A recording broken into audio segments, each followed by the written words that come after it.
बहू नमक और बेटी मिठाई, दिल छू लेने वाली कहानी। शिवपुरी जिले के बैराड़ गांव की रहने वाली नीलम भोपाल के एक बड़े व्यापारी के बेटे आनंद के साथ उसका ब्याह हुआ। नए घर में बड़े ही आदर सम्मान के साथ नीलम ने गृह प्रवेश किया। शादी के 2-3 साल काफी मजे और खुशी के साथ निकल गए और जैसे जैसे दिन बीतते गए नीलम अपनी जिम्मेदारियों की बोझ तले दबती चली गई। नीलम की सास भी नीलम से काफ़ी खुश थी। नीलम बहू अपना घर और संसार सब कुछ अच्छी तरह से संभालने लगी है। गर्मी की छुट्टी पड़ गई। नीलम अपने मायके जाने की बात अपनी सास से बोली। मम्मी, 2 साल हो गए मैं मायके नहीं जा पाई, क्या मैं थोड़े दिन जाकर आऊँ? सास ने जवाब दिया, देखो नीलम, अगले साल चले जाना। नीलम ये सुनकर काफ़ी नाराज़ और दुखी होकर सोचने लगी कि जब सीमा दीदी हर 3 महीने पर घर आती हैं तो मम्मी काफ़ी खुश होती हैं और कहती हैं कितने दिनों के बाद आई हो, और मुझे 2 साल हो गए, मेरे बारे में कोई कुछ सोचता ही नहीं है। मेरी खुशी किसी के लिए कोई मायने नहीं रखती है। और क्या दिन भर इन लोगों को खाना बना के खिलाती रहूं, घर का सारा काम करती रहूं? क्या यही मेरी जिंदगी है? और नीलम कमरे में आंसू की धारा समेटे दाखिल हुई। शाम को सीमा दीदी आने वाली हैं।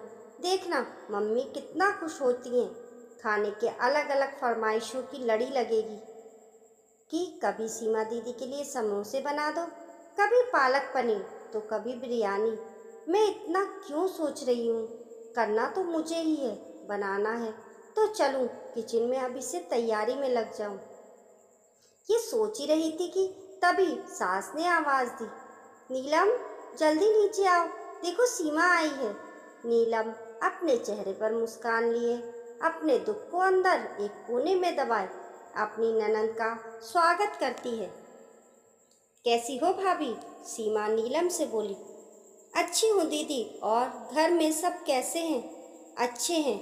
अच्छा, हमारे जीजाजी कैसे हैं? सीमा शर्माते हुए कहती है, वह भी अच्छे हैं भाभी। अच्छा दीदी आप बैठो, मैं नाश्ता बनाकर लाती हूँ।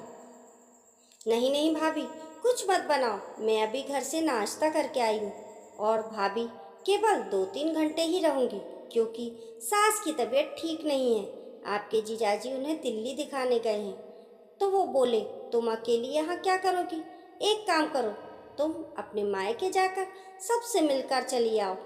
सो मैं आ गई, मुस्कुराते हुए सीमा ने जवाब दिया। अच्छा दीदी रुको, मैं खाना बना देती हूँ, आप खा भी लीजिएगा और जीजाजी और आपकी सास के लिए खाना भी बांध कर दे दूँगी।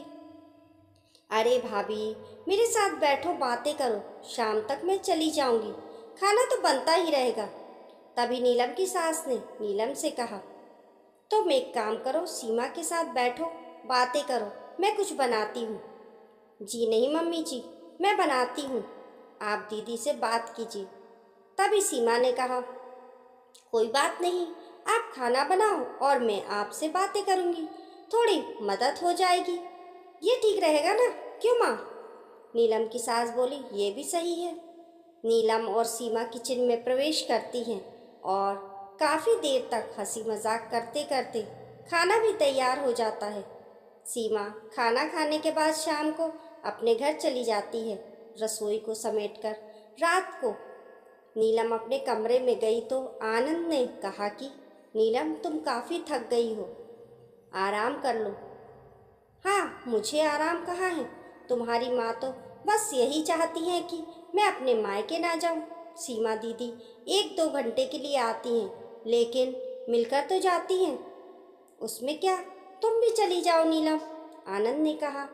और देखो नीलम, दीदी भी कहाँ आ पाती हैं। जब अशोक जीजाजी अपनी माँ को दिल्ली डॉक्टर के पास दिखाने ले जाते हैं तभी मिलने आती हैं। तो इसका मतलब है मैं कभी नहीं जा सकती अपने मायके? ऐसा तो मैंने नहीं कहा नीलम। अच्छा तुम शांत रहो, मैं कल माँ से बात करता हूँ, तुम अपने मायके चली जाना, ठीक है? तुम तो रहने दो। गुस्सा करते हुए नीलम सो जाती है। सुबह उठकर नीलम अपने काम में रोज की तरह लग जाती है। दोपहर में माधवी आंटी नीलम की सास से मिलने आती हैं और काफ़ी देर तक बातें करती रहती हैं।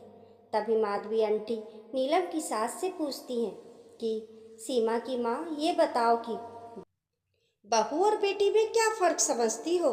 नीलम इस सवाल के जवाब का इंतजार कर रही थी कि मम्मी जी का इस पर क्या जवाब होगा। नीलम की सास ने मुस्कुराते हुए बोली, बेटी कैसी भी हो पर वह मीठी होती है, बहू नमक की तरह नमकीन होती है।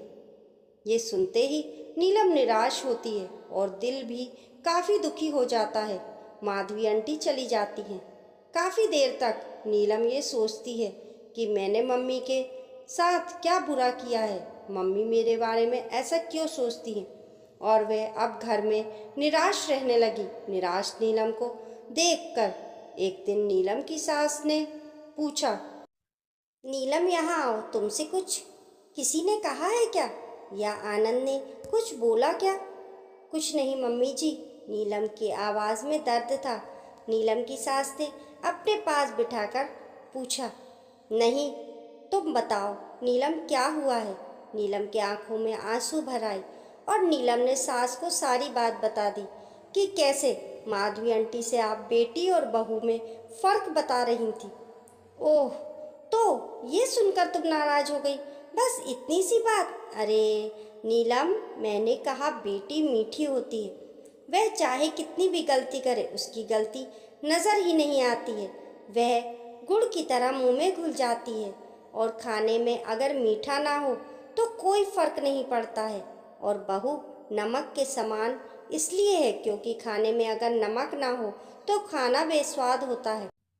खाने में नमक मिलाने पर हम जो खाना खाते हैं उसी समय नमक के हम कर्जदार बन जाते हैं। ठीक उसी तरह तुम मेरे लिए वही नमक हो। मैं अपने स्वार्थ के लिए तुम्हें कहीं नहीं जाने देती हूँ, क्योंकि तुम्हारे ना रहने पर घर सूना सा लगता है और इस घर को संभालती हो, इसलिए हम तुम्हारे कर्जदार हैं। नीलम सारी बात समझ जाती है और अपनी सास के गले लिपटकर रोने लगती है। शाम को आनंद जब घर पर आता है तो अपनी माँ से कहता है कि माँ, नीलम अपने मायके जाना चाहती है एक दिन के लिए। नीलम तपाक से बोल उठी, नहीं नहीं, मुझे नहीं जाना है, मैं चली गई तो खाने में कोई स्वाद नहीं रहेगा। आनंद को कुछ समझ नहीं आया कि कल रात मायके जाने के लिए मुझसे कह रही थी, अचानक से इसे क्या हो गया।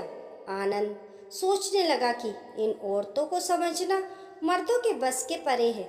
नीलम की सास नीलम के सिर पर हाथ फेर कर रही थी और आनंद एकटक लगा कर नीलम और अपनी माँ को देखता रहा। दोस्तों, आपको ये कहानी कैसी लगी कमेंट करके ज़रूर बताइए। पसंद आने पर लाइक और शेयर करें। ऐसी ही अच्छी अच्छी कहानियों के लिए चैनल को सब्सक्राइब करना ना भूलें।